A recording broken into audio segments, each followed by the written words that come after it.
Okay, let's look at how we convert units. So, anytime we're converting units, we have to multiply our number by some given conversion factor. Okay, these are ratios that are SI, so that's International System Standards, that relate the units in question.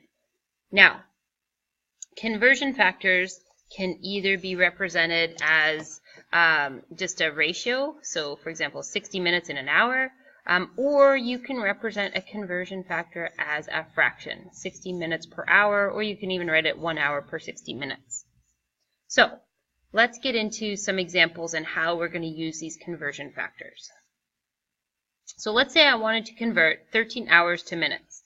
Units are so helpful. Always write your units. Okay?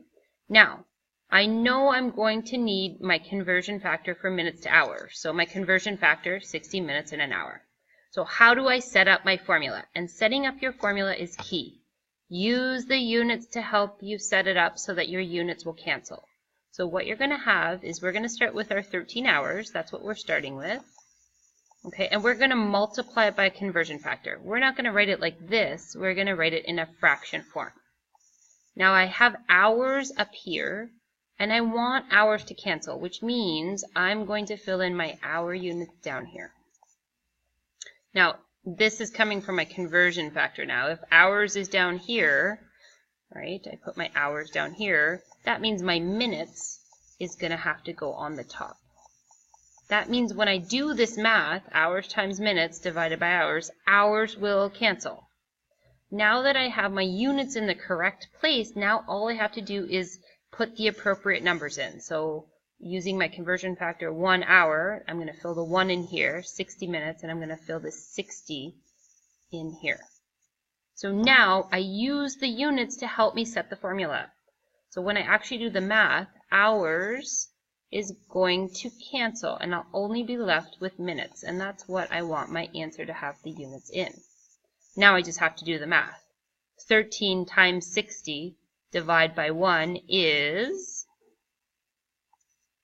okay, so 13 times 60 is 780 minutes. All right, so my hours canceled, and I'm left with my minutes. So that's how you can use a conversion factor to help set up your formula when you're converting units. Okay, so let's try a problem though that has multiple steps. Here I have 15 kilometers per hour and I want to get to meters per second. I'm not just converting my distance measurement, but I'm also converting a time measurement.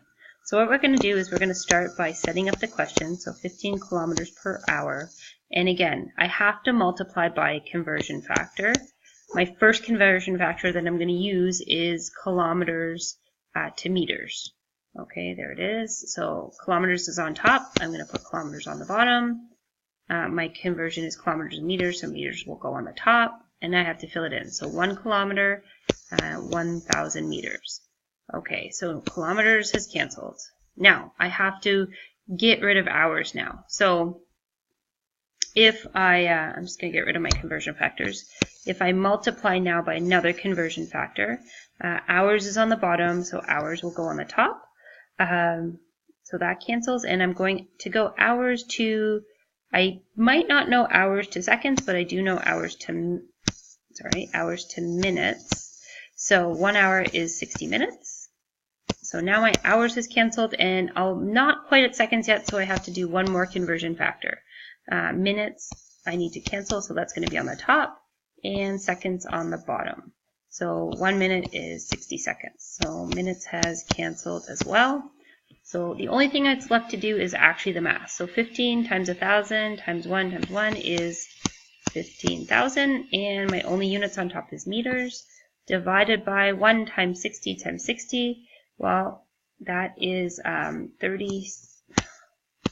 3,600 seconds, and now I can do the math.